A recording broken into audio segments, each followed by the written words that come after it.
Iya. Jadi untuk mempersingkat waktu, saya persilakan Ibu Yeni untuk memperkenalkan diri dan membimbing meditasi hari ini. Silakan Bu.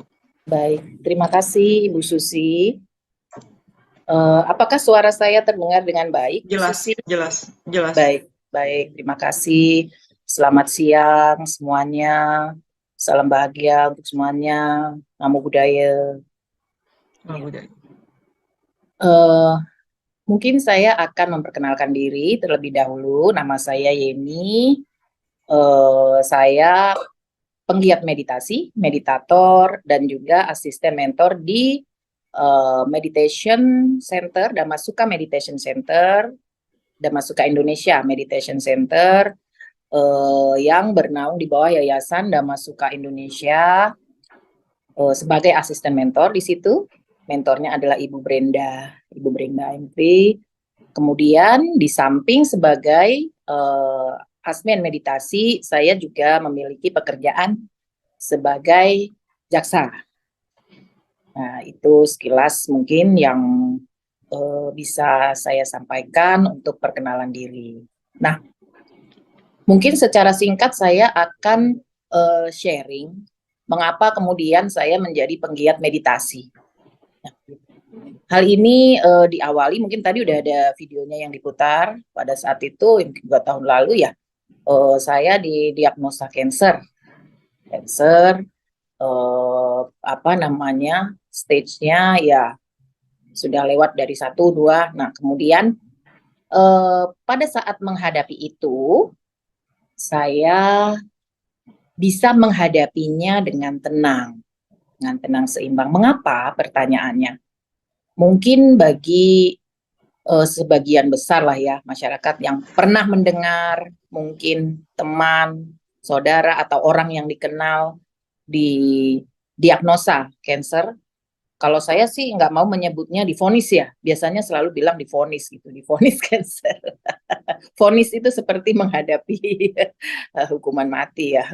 Nah, didiagnosa cancer itu biasanya orang panik, akan panik, akan sedih, akan takut, akan gelisah gitu ya. Takut apakah sembuh atau tidak, kemudian juga takut akan menghadapi kematian, kemudian bagaimana masa depan, bagaimana yang ditinggalkan, banyak ketakutan-ketakutan yang terjadi. Nah, pertanyaannya, mengapa pada saat itu saya bisa menghadapinya dengan tenang, eh, tenang seimbang? Tentu karena sudah melakukan praktek meditasi. Nah, pada saat itu di awal, praktek meditasi yang saya lakukan eh, baru secara otodidak. Kemudian di-sharing oleh pimpinan saya pada saat itu, dan saya dipertemukan dengan Sis Brenda, Ibu Brenda, Ibu Brenda dari Yayasan Dhamasuka Indonesia. Nah, kemudian setelah mengenal TWIM, nama meditasinya adalah meditasi TWIM, Tranquil Wisdom Insight Meditation, atau meditasi ketenangan, kebijaksanaan, pandangan terang. Nah, meditasi itu saya praktekkan, ternyata itu cocok buat saya, dan kemudian saya melakukan self heal atau menyembuhkan diri sendiri secara meditatif. Dengan meditasi itu artinya ketika saya mengalami cancer, tentu pengobatan cancer dilakukan, dan pengobatannya itu tentu cukup radikal dan juga waktunya cukup panjang. Nah, biasanya pasien cancer itu saat terberat adalah saat menjalani pengobatan. Pengobatannya itu biasanya ada yang sangat ekstrim ya, ada kemoterapi, radiasi gitu ya, kemudian juga surgery mungkin. Nah, itu menjalaninya cukup bisa menjatuhkan mental down. Nah, itulah yang kemudian disupport oleh praktek meditasi yang saya jalani, sehingga menghadapi itu semua, menjalaninya biasa saja, tidak merasakan apa-apa. Juga pada saat menjalani, misalnya efek-efek seperti misalnya rambutnya rontok, itu botak, atau tubuhnya mungkin menghitam, atau sakit, atau mau, itu tidak saya alami. Nah, ternyata saya tidak mengalami itu karena menjalani meditasi. Nah, pada saat menjalani meditasi, ada yang disebut dengan pusat-pusat pencapaian atau konsentrasi. Nah, itu pada tahap tertentu kita hanya berada di pikiran saja. Itu sudah tidak merasakan raga. Nah, itulah yang terjadi, Bu Susi. Nah, mungkin itu sekilas yang bisa saya sampaikan. Selanjutnya kita mungkin akan praktek meditasi bersama-sama. Praktek meditasi yang saya ceritakan tadi. Baik, kita mulai untuk 15 menit ya, Bu Susi ya? Iya. Baik. Saya akan memulainya. Mari kita bersama-sama mencari posisi duduk yang nyaman. Boleh duduk di kursi atau bersila. Punggung jangan bersandar. Dan ganjal kaki bila perlu, agar kaki tidak menggantung. Tangan rileks di atas paha. Telapak tangan boleh menghadap ke atas atau ke bawah. Untuk yang menggunakan kacamata, boleh dilepas. Kita mulai dengan postur tubuh yang tegak tapi rileks, lalu menutup mata. Kita memulai dengan membawa perasaan cinta kasih. Misalnya, ingatlah kembali masa atau momen bahagia atau kebaikan yang pernah dilakukan, menimang bayi, atau rasakan hal itu sedang terjadi dengan tersenyum. Bila sudah timbul perasaan tersenyum, senyumlah. Teruskan senyumnya sepanjang meditasi. Rasakan perasaan hangat dan bahagia di tengah dada yang bersinar. Dan pancarkanlah itu kepada diri sendiri dan ucapkan dalam hati, semoga saya berbahagia.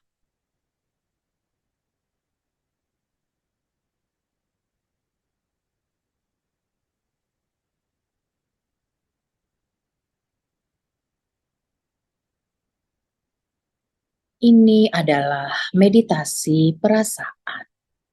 Jadi rasakan di hati.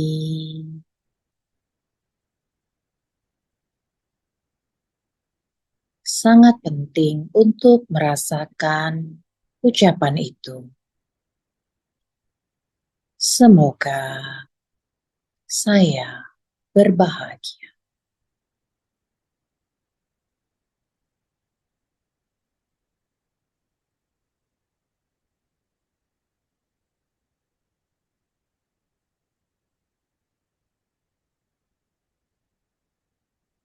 Apabila pikiran teralihkan atau terganggu, menjauh dari cinta kasih atau kebahagiaan, maka gangguan itu hanya untuk diketahui. Jangan memberikan perhatian pada gangguan apapun. Perasaan-perasaan, sensasi-sensasi, pikiran-pikiran. Jangan memaksa untuk meredam gangguan itu. Tapi lepaskanlah gangguan itu Rilekskan ketegangan di pikiran. Senyumlah. Lalu kembali ke rasa bahagia di dalam hati.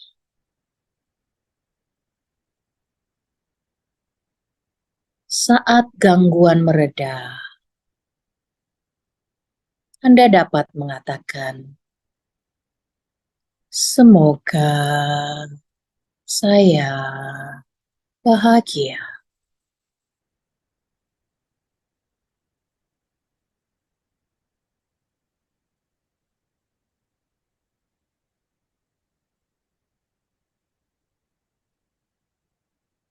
Bila Anda pernah melatih meditasi dengan pernafasan, dan bila perhatian menuju ke nafas, ke hidung, atau ke perut, hanya tahu nafas itu ada. Lepaskan. Jangan diikuti. Biarkan nafas normal. Lalu Anda merilekskan ketegangan di seputar hidung atau perut. Tersenyumlah dan kembali kepada rasa bahagia di dalam hati. Rasakan kebahagiaan.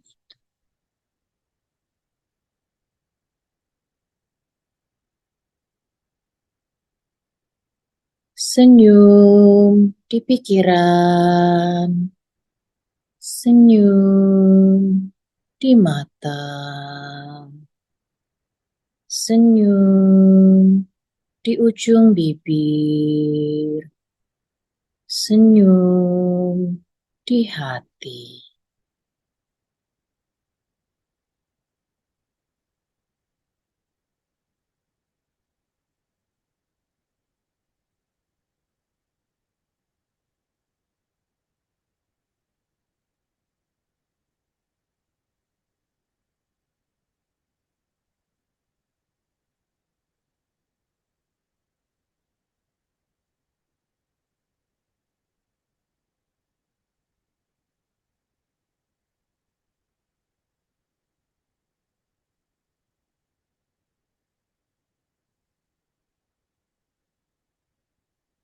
Lalu sekarang, bayangkan seseorang yang bukan keluarga, tetapi satu jenis kelamin dengan kita, masih hidup dan ada rasa hormat kepadanya. Bawalah dia yang sekarang disebut teman spiritual Anda ke dalam perasaan cinta kasih dan bahagia itu dengan mengucapkan dalam hati, "Semoga kamu merasakan kebahagiaan yang saya rasakan." Atau ucapan apapun yang ingin dipancarkan untuk teman spiritual Anda. Berikan dia pelukan dalam hati. Ajak dia masuk ke dalam lautan kebahagiaan dalam hati Anda. Rasakan betapa bahagianya teman spiritual Anda saat ini.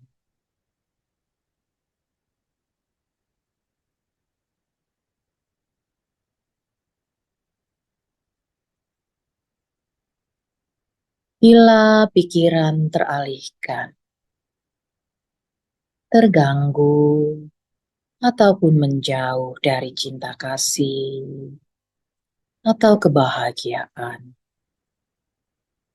ini adalah gangguan. Itu hanya untuk diketahui. Jangan diberi perhatian. Lepaskan. Jangan memaksa untuk meredam gangguan. Rilekskan, lalu tersenyumlah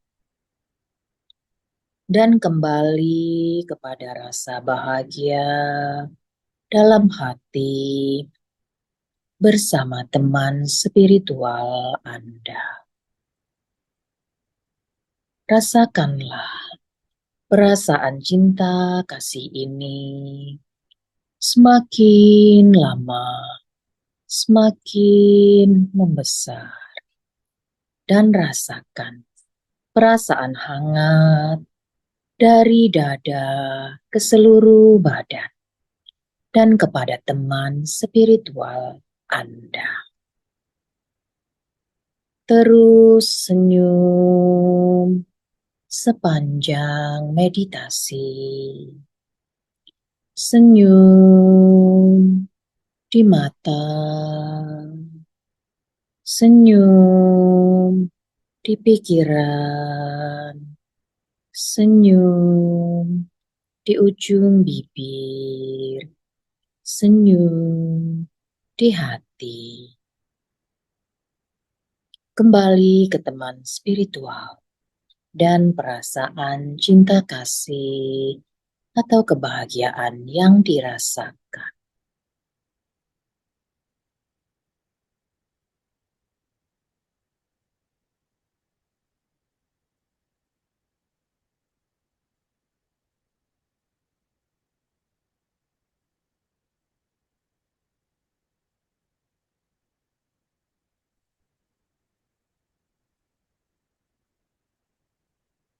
Mari kita selesaikan meditasi kita dengan membuka mata perlahan-lahan. Buka mata perlahan-lahan.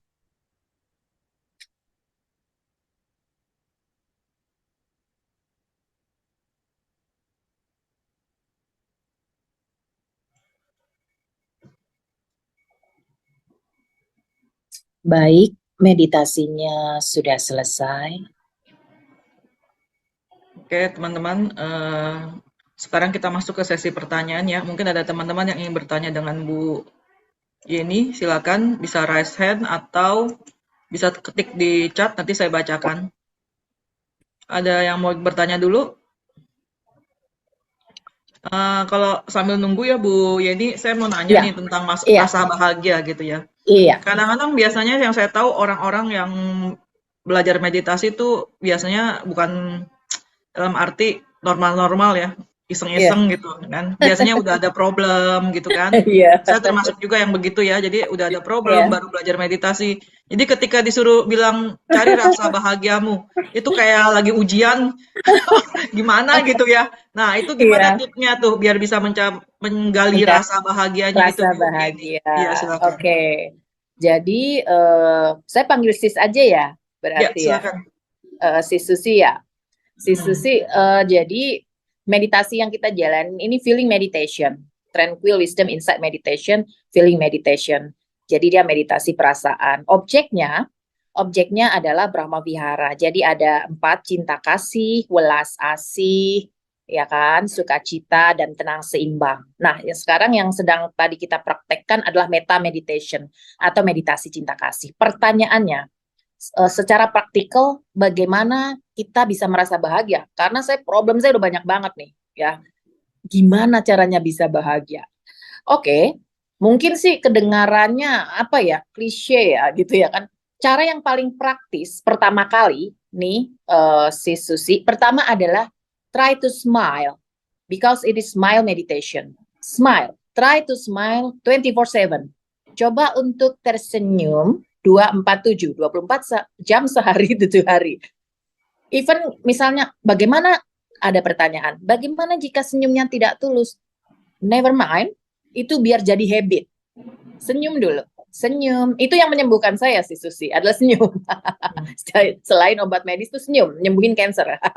Jadi yang pertama kali kita senyum, ketika kita tersenyum, ini tuh tubuh langsung memicu hormon beta endorfin. Nah, beta endorfin ini yang 200 kali lebih kuat dari morfin. Nah, saya kasih ilustrasi pada pada pasien cancer last stage, stadium 4 gitu ya, sis.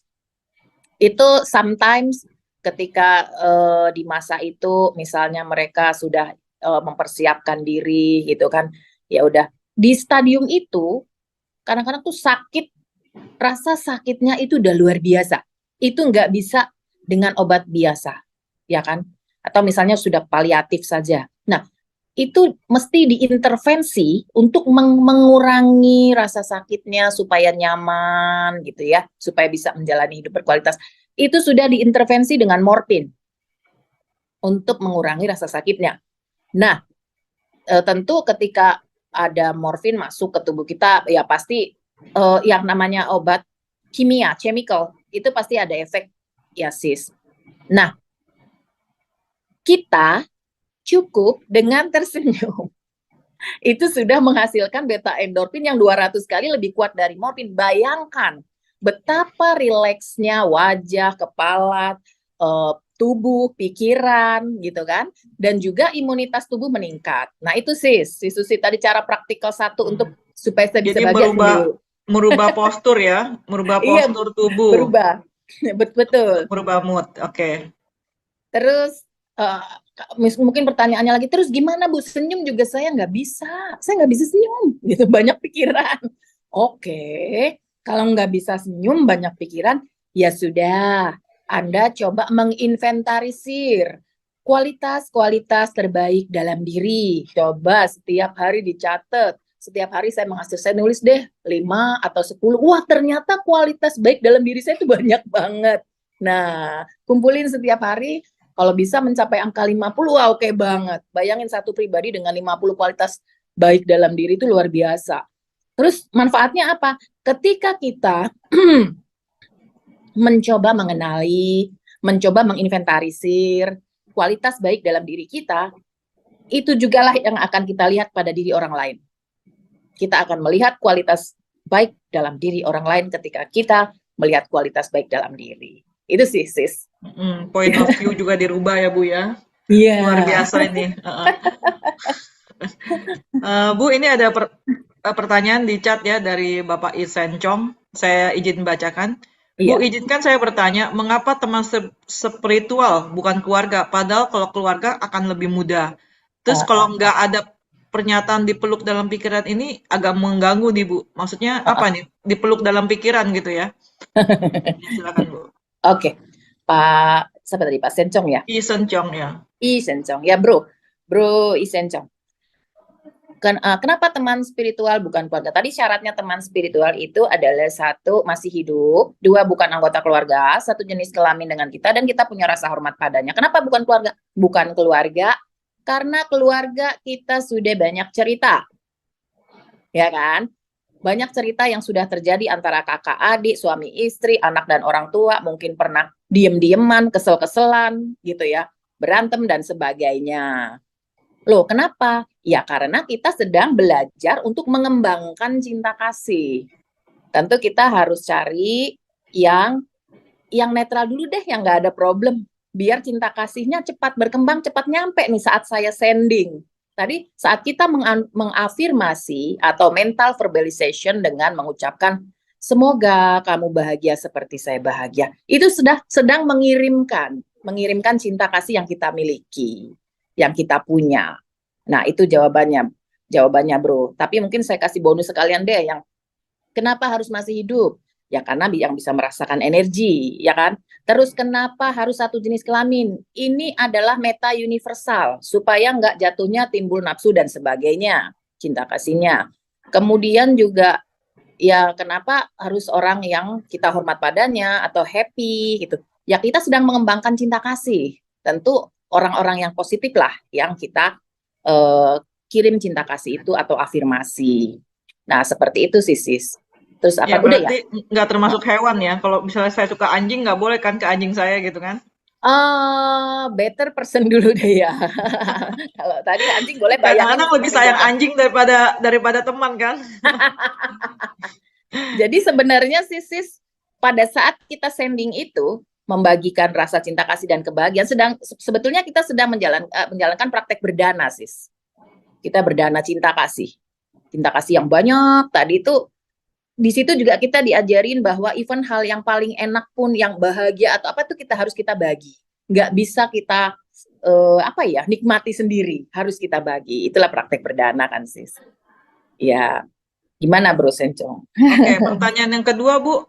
Kalau pernyataan tadi dipeluk dalam maaf, pikiran. saya lupa. Tadi yang peluk gitu ya. Oke. Tadi mikirin. Jadi Bro, ketika kita tadi peluk dia dalam dada ya, dalam lautan cinta kasih. Bukan di pikiran ya, Bro. Kita tuh saya itu guided meditation ya. Tadi itu verbalisasi saya itu hanya untuk membantu. Itu padahal yang terpenting di sini adalah feel it gitu. Merasakan bahwa saya berasa banget lagi memeluk dalam dada gitu, dalam cinta kasihnya itu. Seperti itu ya. Memang bicara antara perasaan, feeling and thinking itu dua hal yang beda. Beda-beda tipis ya antara dipikirkan dan dirasakan gitu ya. Iya, feel it. Oke, ada lagi teman-teman? Kayaknya udah jelas nih Bu, dari Bro Sencong bilangnya terima kasih pencerahannya Bu. Iya. Oke, mungkin ada yang lain yang ingin bertanya, silakan. Ya, Bu Santi, iya. Bu Eni dulu? Bu Aku Santi deh. dulu silakan, Bu Santi. Ya, Bu Santi dulu deh. Santi.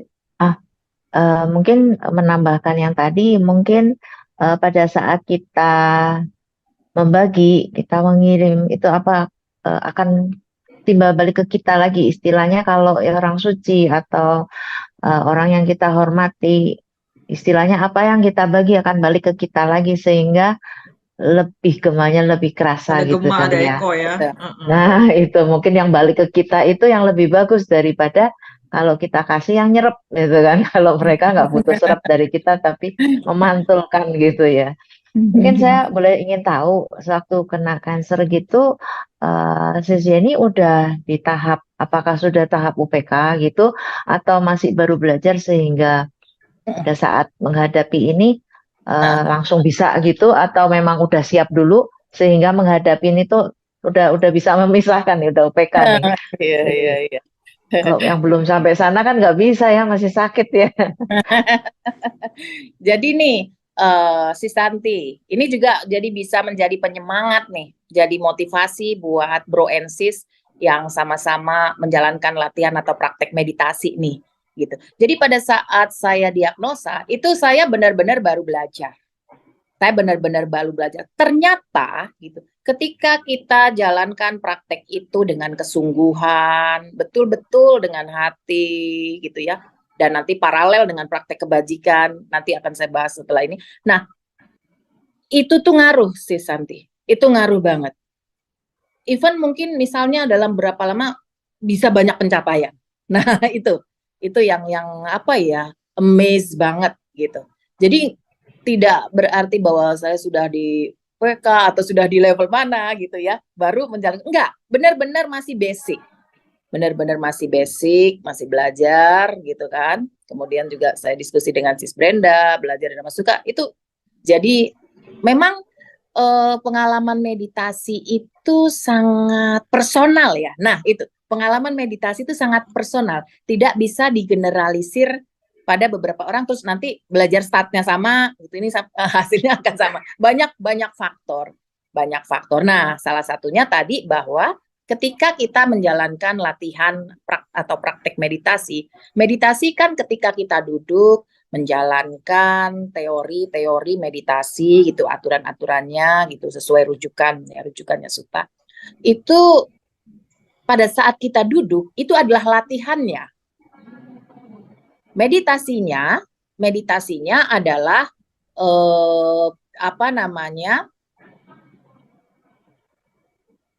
meditasinya adalah pada saat kita menjalani kehidupan sehari-hari. Nah, jadi ketika kita menjalankan latihan atau praktek meditasi, itu haruslah satu, kita jaga sila. Apakah sila betul-betul kita jaga? Ya kan, menghindari pembunuhan, menghindari mengambil barang yang tidak diberikan, menghindari perbuatan asusila, ya kan? Kemudian menghindari obat-obatan, kemudian menghindari gosip, kebohongan, kata-kata kasar yang memecah belah, menyayangi diri sendiri dan semua makhluk. Apakah itu betul-betul kita jalankan? Kalau kita masih kasar, kemudian membuat orang lain menderita, rasanya meditasinya nggak jalan. Terus yang juga penting adalah pada saat kita praktek meditasi, kita bersamaan dengan itu atau paralel dengan itu kita menjalankan praktek kebajikan. Berdana, melepas, apakah kita jalankan? Kalau tidak kita jalankan secara paralel, hanya teori meditasi, lalu saya praktek, saya bisa duduk 10 jam, 12 jam, 15 jam, rasanya nggak ngaruh kalau itu. Jadi mesti paralel, sis. Jadi emang ya memang harus demikian gitu. Sila dijaga, praktek kebajikannya dijalankan, latihan meditasinya dijalankan. Baru itu kunci yang luar biasa, langsung cus tuh sis Santi. Itu yang membuat saya sembuh tuh seperti itu sis. Luar biasa sekali. Makasih. Oke. Terima kasih Silakan. jawabannya, Bu. Bu Edi, sebentar ya, saya bacakan pertanyaan Ibu Pink karena ini masih ada hubungan dengan pertanyaan yang awal. Jadi Ibu Pink itu bertanya, apakah mereka juga merasakan di saat kita membagikan cinta kasih? Jadi ketika kita membagikan cinta kasih, apakah orang yang kita tuju itu merasakan? Kayaknya boleh dicoba nih, Bu Pink. Send to me, send to me. Saya bisa merasakan nggak? Oke, silakan Bu Yeni. Iya, betul sih Susi tadi. Jadi pertanyaannya bagus banget tuh. Apakah merasakan? Ketika kita sending energi, itu berasa sis. Nanti boleh dicoba. Apa namanya? Hipasiko. Jadi si Susi betul-betul tadi. Coba praktekkan, kemudian nanti tunggu gitu yang terjadi. Seperti itu sih.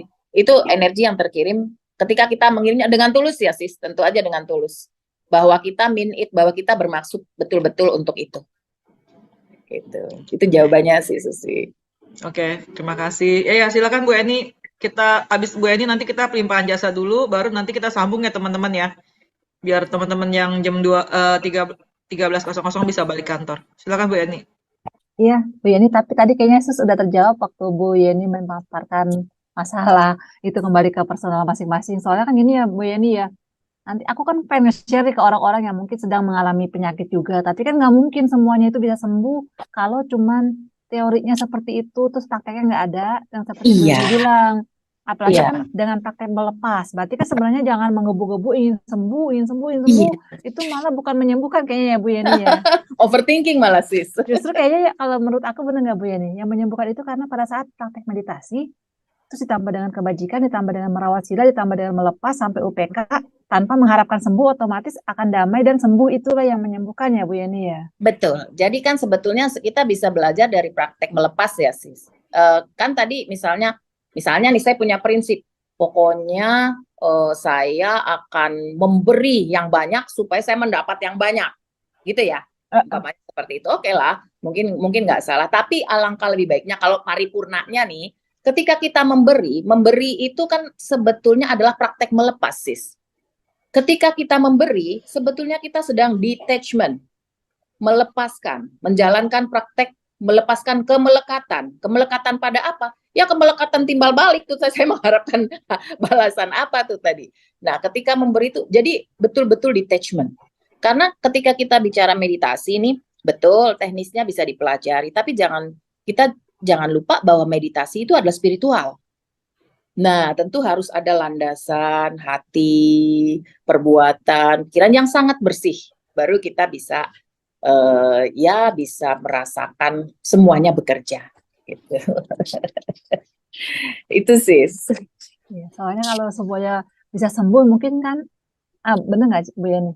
Kita nggak bisa bilang kamu pasti sembuh, tapi prakteknya yang mendukung, bener ya Bu Yani kayak gitu ya? Iya, jadi sebetulnya sis, yang ini kan kita bilang self healing ya, self healing. Ya. Yang menyembuhkan itu adalah diri kita sendiri loh sis. Ya kan? Ya macam-macam lah ya, ini universal sebetulnya. Misal kalau ada di dalam agama tertentu mengatakan tabur tuai, ya kan, misalnya ada buah karma, kemudian ada dosa dan pahala dan sebagainya. Nah, jadi sebetulnya apa yang kita lakukan, buah itulah yang akan kita petik. Nah, ketika kita menjalankan praktek meditasi dengan kesungguhan, diiringi menjalankan sila, kemudian diiringi praktek kebajikan, diiringi melepas, itu buahnya kita akan petik, gitu. Tapi tidak dengan mengharapkan ya, itu dulu. Karena ketika mengharap masih ada kemelekatan. Ini emang kalau bicara meditasi itu bicara filosofi juga tuh. Gitu sis, betul sis. Iya, terima kasih. Oke, Jadi termasuk jangan berharap untuk sembuh juga ya. Ya, tapi kita jalanin aja sih Santi. Kita Ya. jalanin dan kita tidak berharap, kita jalankan semua prakteknya. Jadi bukan retorika ya sis, kita jalani semuanya gitu. Kemudian ya sudah, kita itu akan automatically terbentuk di pikiran sis. Karena kalau ada lagi ya satu teori, ada salah satu ahli ya, David R. Hawkins ya, salah satu tulisannya itu tentang tingkat-tingkat kesadaran. Nah, ada yang namanya the power of mind. The power of mind itu sebetulnya kan kalau kita baca Dhammapada, di Dhammapada kan pikiran adalah pelopor, pikiran adalah pembentuk. Jadi the power of mind, pikiran adalah pembentuk yang paling kuat. Yang kita bentuk di pikiran, itu yang terjadi. Kita bentuk positif, itu yang terjadi. Tapi tentu diiringi dengan prakteknya. Praktek melepas, praktek berdana, praktek kebajikan, praktek memberi, praktek meditasi, semua dijalankan secara paralel, maka akan terjadi begitu. Kenapa saya bisa bilang begitu? Saya sudah mengalaminya. Kalau baru teori, mungkin juga banyak yang nggak percaya ya. Jadi kira-kira seperti itu sih Santi. Ya, makasih. Oke, Silakan. teman-teman kita break sebentar ya untuk pelimpahan jasa ya. Jadi karena udah jam 1, biar agak teman-teman yang memang harus balik kantor, jam makan siangnya sudah habis, bisa balik. Jadi saya undang Bu Yeni untuk pelimpahan jasa ya. Iya. Baik sis. Habis ini nanti kita lanjutin kalau memang ada yang mau bertanya. Jadi silakan ketik aja di chat atau raise hand dulu, nanti saya fasilitaskan. Iya. Saya sebentar ya si Susi, saya harus lihat catatannya juga. Oke, silakan Ibu cari, saya sambil komentar ya. Jadi teman-teman, seperti kita tahu ya, kita kan sering juga kedatangan narasumber dari berbagai aliran, dari berbagai cara, metode dan sebagainya. Di Buddha sendiri juga ada 84 pintu Dharma, artinya 84.000 cara untuk meditasi gitu ya. Jadi ini memang bukan satu-satunya aliran meditasi gitu. Jadi teman-teman bisa memilih mana yang cocok untuk teman-teman. Seperti saya bilang, metode yang baik adalah yang bisa membuat teman-teman berlatih dengan konsisten. Jadi itulah metode yang terbaik untuk teman-teman, bukan yang terbaik untuk saya, atau terbaik untuk Bu Yeni, atau terbaik untuk Bu Santi gitu. Yang terbaik untuk kita bisa melakukannya gitu kan. Manfaatkanlah metode yang sudah ada ini, paling enggak bagi saya juga meditasi itu adalah melatih kita hidup tenang, mati damai. Ya kan semua orang pasti akan mati kan? Nggak ada yang mau hidup lama-lama juga kan? Kalau udah nenek-nenek juga percuma kan kita hidup udah nggak bisa apa-apa, udah linglung gitu kan? Ya jadi tetap kita manfaatin waktu kita ya kan? Kita pakailah beberapa menit di dalam 24 jam hidup kita untuk berlatih meditasi. Seperti tadi juga saya ingatkan, Ibu Titi Puspa juga mengingatkan bahwa selagi kita sehat, meditasilah. Jangan sampai nanti udah bipolar lah, udah ketergantungan obat lah. Itu akan sulit sekali untuk konsentrasi. Kita yang normal aja mau konsentrasi susah. Gimana kalau udah dibantu obat ya, dibantu ini gitu. Terus juga masalah tadi kan bilangnya sakit nggak sih katanya. Ya jangan kata orang sakit kanker ya. Kita meditasi aja kesemutan, sakit kakinya ketekan. Itu sakit nggak? Sakit gitu. Cuman ada beberapa orang yang tetap bisa kan meditasi berjam-jam tanpa bergerak kan. Artinya apa? Dia tahu kakinya sakit, itu tubuhnya gitu kan. Tapi karena udah biasa, udah bisa membedakan antara tubuh, pikiran, sama nafasnya gitu. Jadi intinya sih dari meditasi itu kita akan spread jadi 3 itu. Pikiran, nafas, sama tubuh kita. Kita tahu nafas kita tahu pikiran kita tahu tubuh kita, tapi kita tidak bersatu, bertiga-tiganya itu tidak menyatu gitu. Kita bisa pilih ini pikiran, ini lagi sakit kaki saya. Tapi pikiran enggak, nafas enggak gitu, seperti itu. Ya, Anatta ya sis. Oh ya sis, tadi Iya. karena tadi sis ada pengantar sedikit, saya juga kasih tahu tadi misalnya di dalam guided meditation tadi saya ada bilang bagi yang berlatih meditasi nafas diletakkan dulu. Bukan berarti saya itu ya enggak, karena yang lagi latihan tuh meditasi, feeling meditation gitu. Nanti after this ya silakan gitu. Seperti si Susi bilang, mana saja yang paling baik buat diri kita, karena kita yang rasain. Gitu. Oke. Marilah kita bersama-sama membagi jasa. Semoga yang menderita bebas dari derita. Semoga yang merasa takut bebas dari rasa takut. Semoga yang berduka menghapus semua dukanya. Dan semoga semua makhluk menemukan kelegaannya. Semoga semua makhluk berbagi jasa yang telah kami peroleh untuk memperoleh semua jenis kebahagiaan. Semoga semua makhluk di angkasa dan bumi, para dewa dan naga yang perkasa, berbagi jasa-jasa kami ini. Semoga mereka terus melindungi damai. Semoga mereka terus melindungi Indonesia. Semoga semua makhluk berbahagia. Sadu, sadu, sadu. Iya. Terima kasih Bu Yeni. Wah, sangat pelimpahan jasanya sangat luar biasa ya. Teman-teman ada yang masih ingin bertanya kah? Kita lanjut ya. Untuk teman-teman yang mau leave untuk kembali ke kantor silakan. Kalau yang bisa stay silakan juga. Kalau ada yang mau bertanya silakan juga. Kita bisa sampai 13.30 ya Bu Yeni ya. Ya, baik. 13.30. Oke. Silakan Bu Yeni, Eni mau lanjut Iya, silakan. Bu Yani lanjut yang tadi Bu Yani kan ada bilang Baik, Sis Eni. meditasi itu kan bukan berarti berjam-jam meditasi gitu kan. Iya, Meditasinya kan sebagai latihan, tapi prakteknya pada saat hari-hari. Itu iya. dijelaskannya secara gimana ya Mas Bu Yani? Oh ya, oke. Jadi mungkin begini, saya pernah ini karena banyak orang ya saat ini yang discuss lah ya, saya sharing atau saya dampingin meditasi dan saat ini jumlahnya sangat banyak sis, bisa sampai ratusan jumlahnya sis. Nah, di antara sekian banyak yang saya dampingi ada salah satu beliau ini sudah belajar meditasi 17 tahun. 17 tahun belajar meditasi. Lalu beliau itu diajar meditasi juga oleh ayahnya adalah guru meditasi ternama.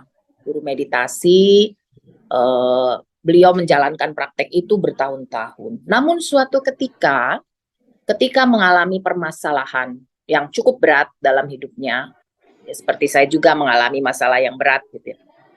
Itu reaksinya luar biasa, maksudnya guncang, sangat berguncang gitu. Guncangannya luar biasa, nggak bisa stay still gitu ya, tenang seimbang. Padahal udah menjalani praktek meditasi 17 tahun, bukan 1 hari sis. Pertanyaannya mengapa? Lalu beliau ketemu saya, akhirnya oke, saya sharing, dampingin meditasi. Oke, saat ini sudah sangat bagus, beliau sangat bagus, tenang seimbang. Nah, kan tentu pertanyaannya mengapa ya? Padahal udah kawakan gitu ya. Kalau dibilang kawakan meditasinya berpuluh tahun dengan guru yang juga nggak sembarangan, kenapa bisa begitu? Nah, ternyata tadi itu sis jawabannya, tidak hanya meditasi gitu kan, atau misalnya kita beribadah, tapi ya praktek kebajikan tadi harus paralel dijalankan. Harus imbang, yin and yang ya, harus imbang. Meditasinya bagus, praktek kebajikannya juga porsinya harus sama gitu loh. Jadi tetap berdana, mungkin mengobati orang-orang yang tidak mampu, siapa yang bisa ditolong, kemudian melepas satwa, fungsen, care dengan alam sekitar, tumbuh-tumbuhan, menjaga sila. Nah itu sis, jawabannya itu. Itulah hidup meditatif. Itu sebetulnya meditasi, ya kan? Ketika kita menjalani kehidupan seperti itu, itulah meditasi. Terus kalau secara praktikal, Oke, yang disebut meditasi, ya ketika kita memiliki kesadaran saya sedang apa, misalnya minum saat ini botol saya buka, tutupnya saya minum, saya letakkan. Pikiran saya tertuju pada ini meditatif, secara meditatif sih. Tapi ketika saya minum, pikiran saya ke kantor, itu saya sudah tidak menjalani ini dengan cara meditatif. Nah, jadi yang disebut meditasi itulah. Terus pertanyaannya, apakah meditasi harus berjam-jam atau hanya cukup ya sudah.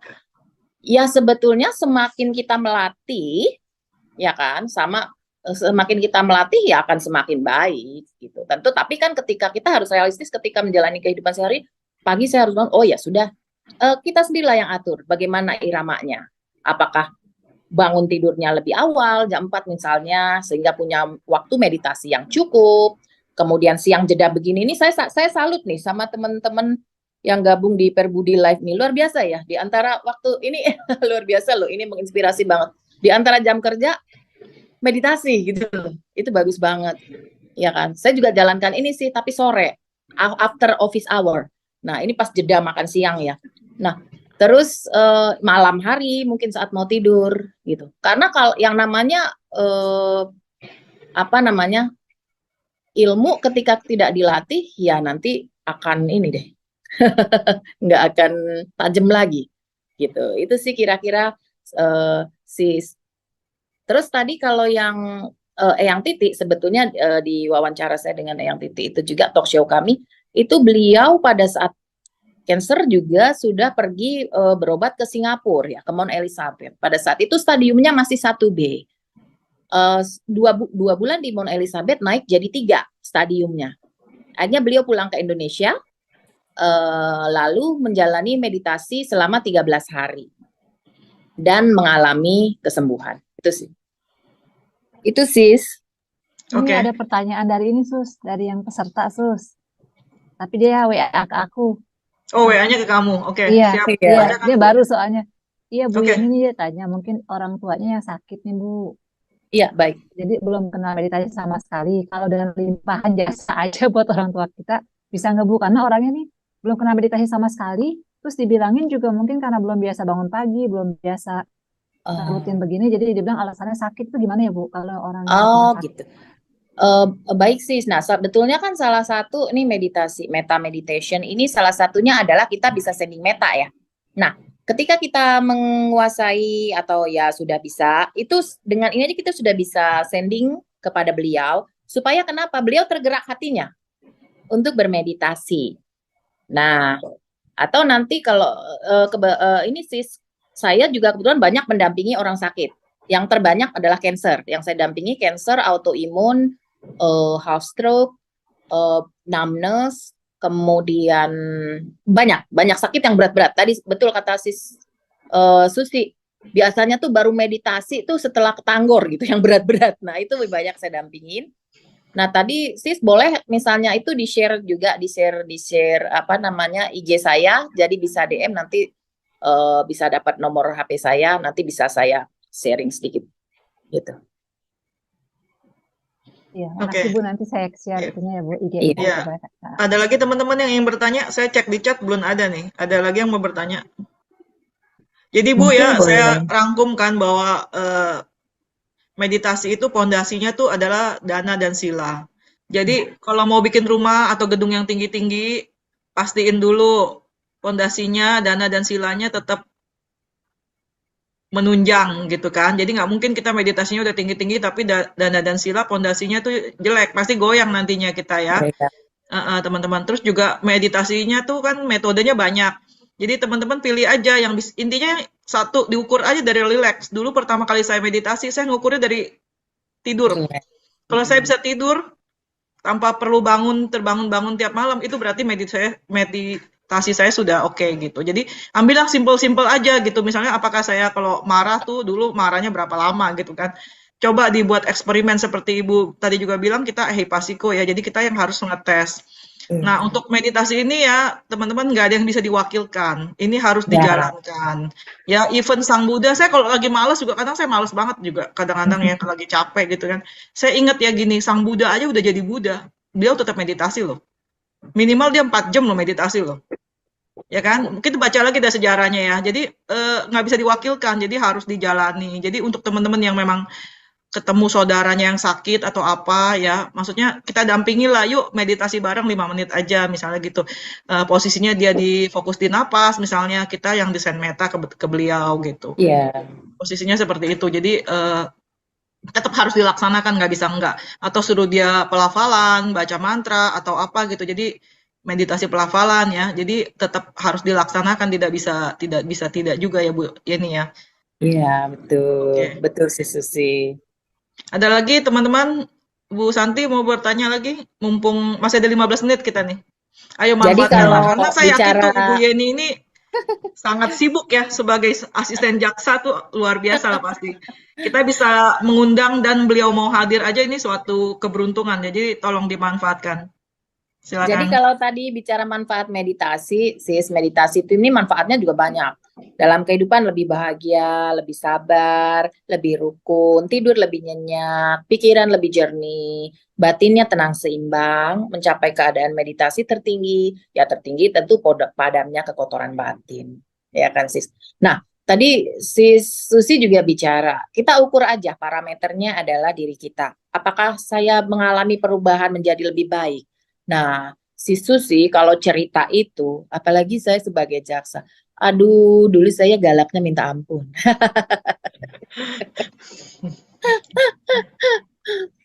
Saya beruntung ya ketemunya udah sadar ya Bu ya. Coba ketemunya 5 tahun yang lalu ya, lari saya.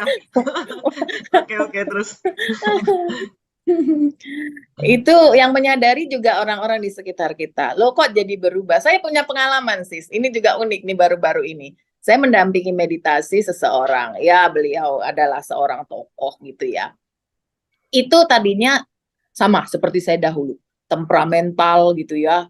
Wah, dengan kekuasaan, mungkin dengan segala daya lah. Itu berusaha misalnya. Benar sih menegakkan sesuatu yang benar gitu ya. Tapi yang benar pun harus ditegakkan dengan cara yang bijak, ya kan, yang tidak menimbulkan penderitaan. Nah, ini beliau belajar, saya dampingi meditasi baru hari ketiga atau keempat, saya rasa.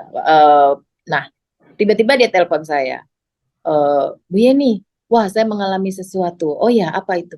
Saya lucu sekali. Dulu saya biasanya kalau menyelesaikan persoalan begini-begini. Nah, kemarin ada persoalan, gitu kan, di kantor saya selesaikan. Hayo, pokoknya ini semuanya kalau kita benar mana panggil semuanya lawyer ini itu semua gitu ya.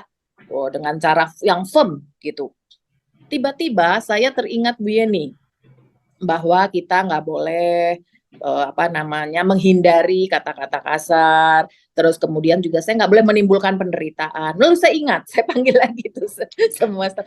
Mundur. Ayo, kalau menyelesaikan masalah nggak boleh ya menimbulkan penderitaan. Harus dengan cara persuasif. Pengacaranya, bicaranya harus coba yang persuasif. Itu notarisnya juga harus begini gitu ya. Terus kemudian, oh ya baik Pak gitu. Ternyata dengan cara saya seperti itu, permasalahan itu selesai. Nggak harus tarik urat leher, selesai Bu. Oh bagus, saya bilang bagus kalau begitu ikut berbahagia Pak. Iya, tapi kemudian Bu, 1 jam kemudian, datang lagi mereka. Pak, gitu lapor, apalagi itu, saya lihat masih ada ratusan orang. Ternyata gitu kan. Oh, saya lupa bahwa saya udah hire ratusan orang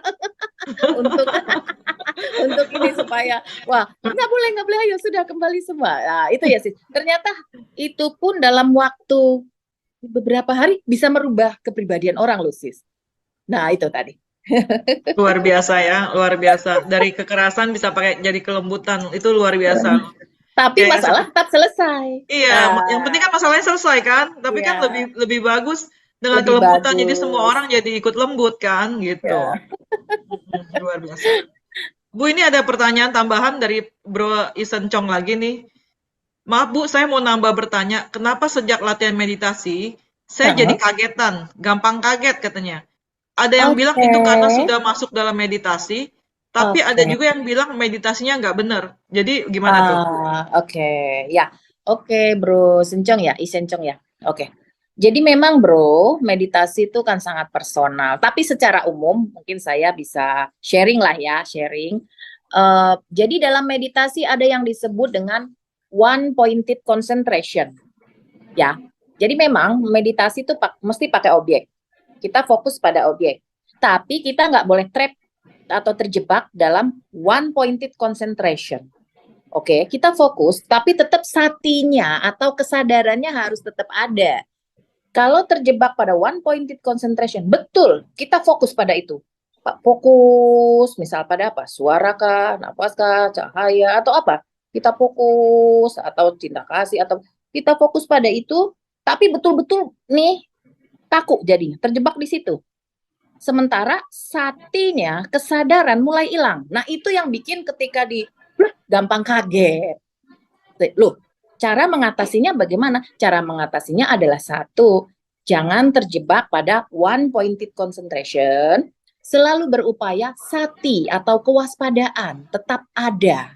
Nah, kalau di meditasi ini sih kami menjaga satinya dengan senyum, dengan perasaan bahagia. Intinya satu, satinya harus dijaga, kewaspadaannya harus dijaga, jangan terjebak pada one pointed concentration. Itu bro. Bro I Sencong, kalau nanti butuh meditasi lebih dalam, boleh nanti DM di Instagram saya. Itu ada Yeni_Trimulyani.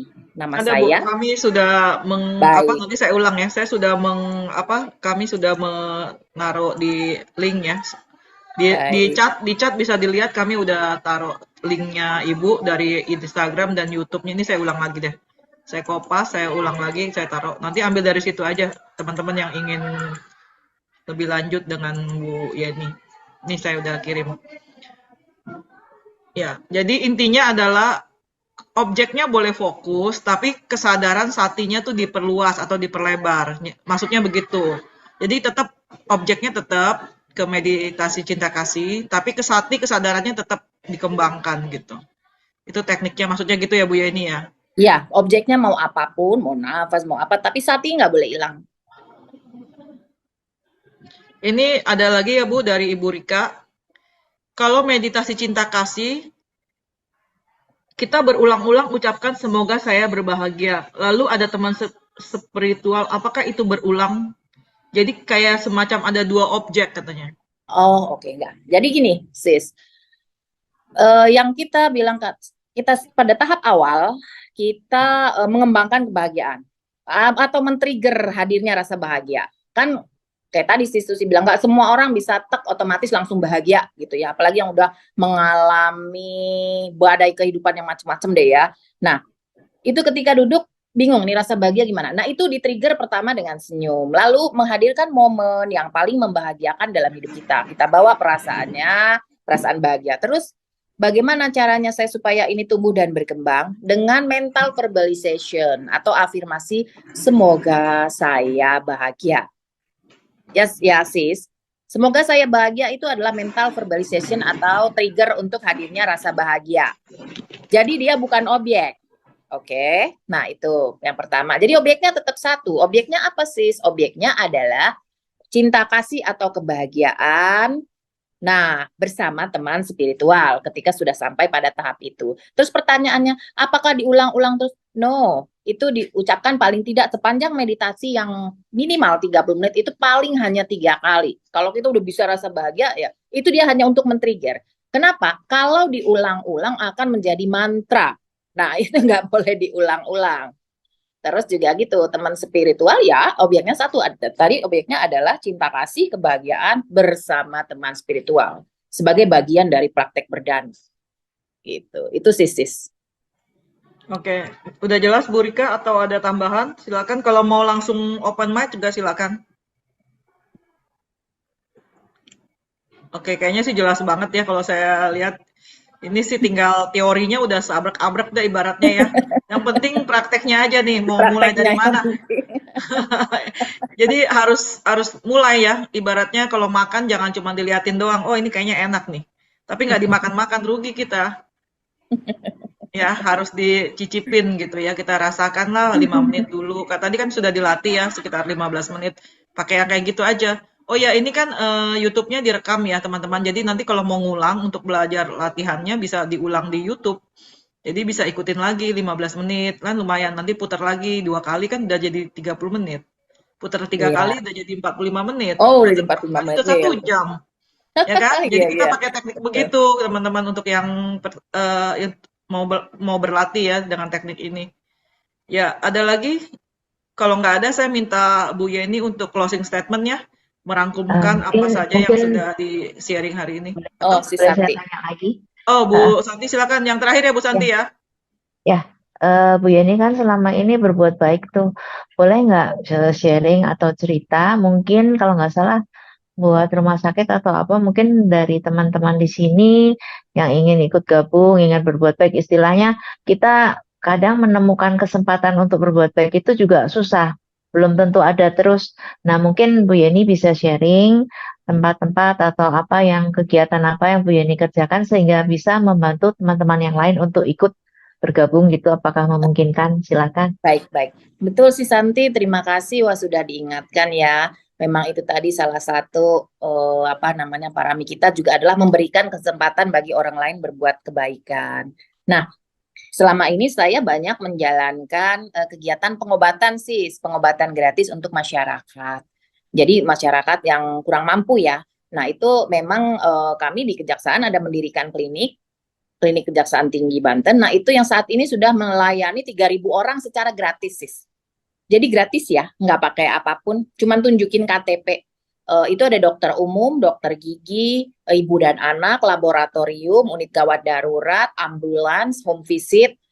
Jadi bisa kami layani semua, even kalau yang ada kesulitan mobilisasi atau bergerak atau sudah bed rest, kami datang anytime, 24 jam, 7 hari. Kalau ada apa-apa, telepon kami langsung datang. Dan ketika kami mengobati masyarakat pun obatnya juga obat yang bagus ya, obat-obat paten juga kita berikan, termasuk tes lab, gitu sis. Nah, di samping melayani di tempat, kami juga melakukan pengobatan gratis itu ke kampung-kampung, ke desa-desa yang terpencil ya sis, atau di pulau. Nah, salah satunya ada juga di sana di Banter Lama tuh ada kelenteng. Nah, itu di sana kita juga melakukan pengobatan. Nah, bagi bro and sis yang mau ikut gitu kan, berdana atau ikut bergabung, boleh datang nanti kontak saya aja. Kita bisa ikut bersama-sama ke sana.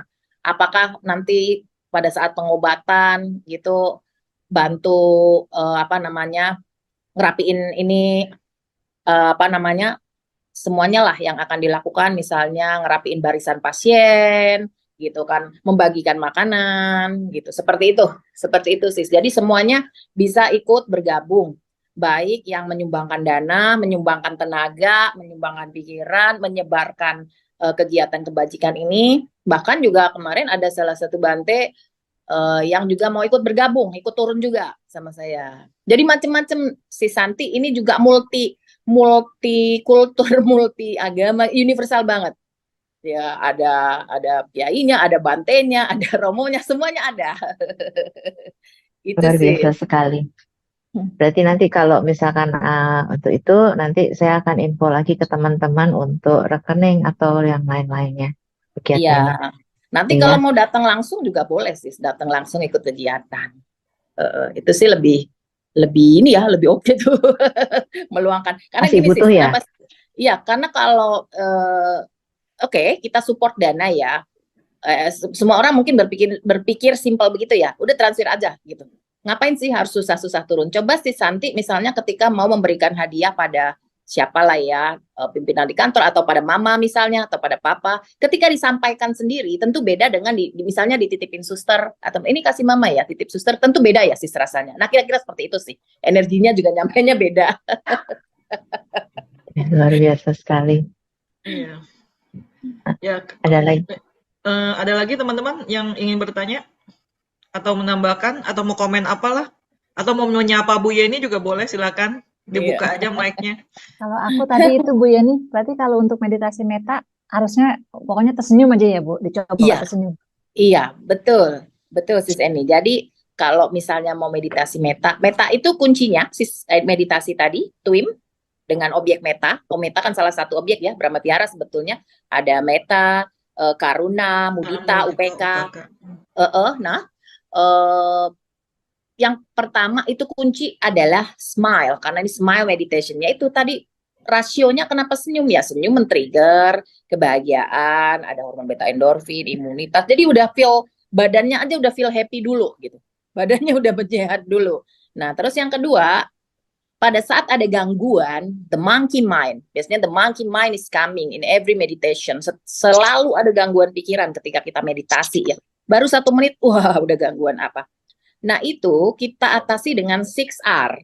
6R, 6R atau 6M. 6R, yaitu recognize, mengenali pada saat ada gangguan pikiran. Kemudian release. Release itu kita biarin. Gangguan itu tetap di sini, ada di pikiran kita.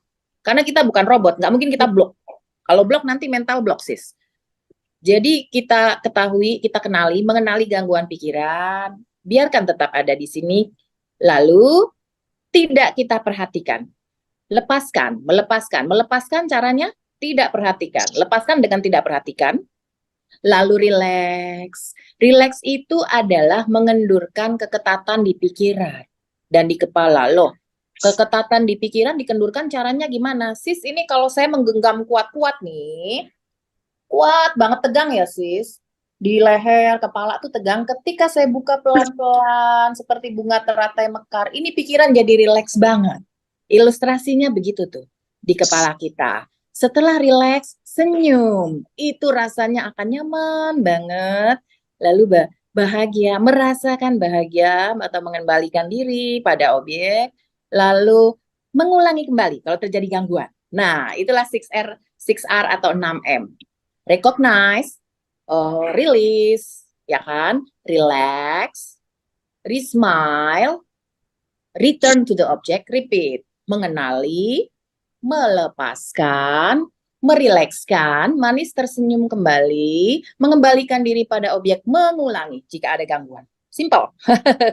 Nah, every time ketika kita duduk meditasi, gangguan bisa datang. Kalau bagi pemula nih, setiap setengah detik bisa gangguan. Ya setiap setengah detik lakukan itu. Itulah yang melatih kita sebetulnya. Jadi nih kalau boleh tahu Makasih, Bu Yani. selama ini Iya. ikut retretnya dengan pernah ikut retret dengan Mbak Iya. Dewi Mala atau udah berapa jam nih kalau duduk meditasi buat bisa nyampe segitu saya, tuh iya. sekali berapa jam tuh? Udah retret berapa Saya lama? retret bersama Sis Brenda ya, Damasuka itu di Bojangga Bawana Center. Itu biasanya Di Bali ya? Damasuka, ya di Bali, betul Sis. Biasanya Damasuka Indonesia itu mengadakan retret di sana itu 10 hari. 10 hari Sis. Bukan bareng Malarang, bukan bareng Bante ya berarti ya? Bukan. Nah, Beliau udah Berarti berapa kayaknya cuma lama kalau doang sekali ya? duduk? Sekali di Jana Manggala kalau nggak salah. Waktu itu saya sempat mampir Ya, doang Jana sih. Manggala juga pernah ya Tapi bantu. Udah duduk berapa jam kalau sekali duduk itu latihan? Wah, kalau di retret sih bisa lama ya. Di retret tuh lama duduknya. Sebenarnya kalau pas Biasa. meditasinya enak malah nggak mau bangun ya Bu ya? Ya, kalau pas meditasinya enak nggak mau biasa. bangun. Bisa Kalau 4 Bu Yani jam aku tahu orang. pasti sakit kesemutan nggak ada artinya dengan sakit yang itu ya Bu, yang tadi stadium 4. Iya. Ya, betul, sis. Udah berapa kali ikut retret Bu? Kayaknya ada yang Saya, tertarik jadi ini nih Asmen nih. Makanya nanyanya begitu ya Bu ya. Udah berapa kali ikut retret? 10 mau jadi hari terus asmen. apa Boleh. syarat jadi Asmen misalnya gitu ya? Ini sih retret tuh ntar tuh tanggal 9 Desember sampai 19 tuh. Kemarin sih masih ada slot 3, nggak tahu tuh saya cek di grup masih ada nggak. Boleh daftar tuh si Santi 10 hari kalau masih ada slot. Kalau nggak waiting list untuk retret berikutnya. Oh iya Bu Makasih Yadi, satu infonya. dong Bu Yadi. Pada saat Iya. kesemutan muncul itu kan biasanya timbulnya kebencian. Gimana cara mengatasinya ya Bu? Nah, sis, sama sis. Tadi, jadi gangguan itu bukan hanya gangguan pikiran, tapi termasuk gangguan fisik. Yaitu kesemutan, sama sis, di 6R. Nah, jadi ketika, aduh kesemutan nih, saya menyadari nih gangguan rasa kesemutan. Oke, biarkan tetap kesemutan, nggak saya perhatiin. Jangan perhatiin sis, jangan perhatiin, relax, senyum, balik pada objek, bahagia, lalu ulangi kalau terjadi. Itu automatically. Iya. Itu Oh, sakit itu meditasi. Itu jawaban yang perjuangan. paten gitu ya. Ini Jadi perjuangan selama tapi ya saya Sus. ya itu Bu, Eni itu jawaban yang paten ya karena selama saya ikut meditasi, retret meditasi, saya tuh jarang banget konsultasi kalau nggak ada hubungannya sama teknik ya. Jadi kalau saya konsultasi itu yang hubungannya sama teknik. Tapi kalau gangguan itu kami menyebutnya sebagai sangkara. Jadi setiap orang punya sangkaranya masing-masing, dia akan rising tuh. Pas waktu rising macam-macam tuh. Nah, apa yang harus kita lakukan? Ignore. Balik lagi aja ke metode gitu loh. Iya. Semua macam-macam. Ada yang batuk mulu, tapi keluar dari ada masalah nggak batuk. Ada yang pengen ketawa. Saya pertama kali malah ketawa mulu. Nggak tahu ada apa kok Benar-benar. ketawa mulu gitu. Kadang air Jadi liur setiap orang sukanya punya kenceng. sangkara yang berbeda-beda dan itu nggak bisa di-compare ya. Teman-teman nggak bisa di-compare karena kita punya parami, punya karma yang berbeda-beda, kita punya Berbeda. trauma yang berbeda-beda. Jadi kalau ketemu begitu, itu langsung balik aja ke metode itu. Jawaban patennya seperti itu. Jadi kalau Iya. saya menghadap guru atau ingin konsultasi, selalu yang saya tanya adalah teknik meditasinya saya sudah benarkah? Itu. Tapi kalau sangkara yang muncul percuma ditanya juga dia akan bilang lu balik lagi aja ke Jadi metode jangan seperti itu. diperhatikan sis, praktekin Hmm. 6R-nya, jangan diperhatikan, nanti relax. Tetap harus ada relaxnya sis, supaya nggak kaku. Nah, itu. Kasih Bu Yani, Susi. Terima Terima kasih. kasih. Iya, makasih Bu Yeni. Bisa tolong untuk closing Kasih. statement-nya Bu Yeni, silakan.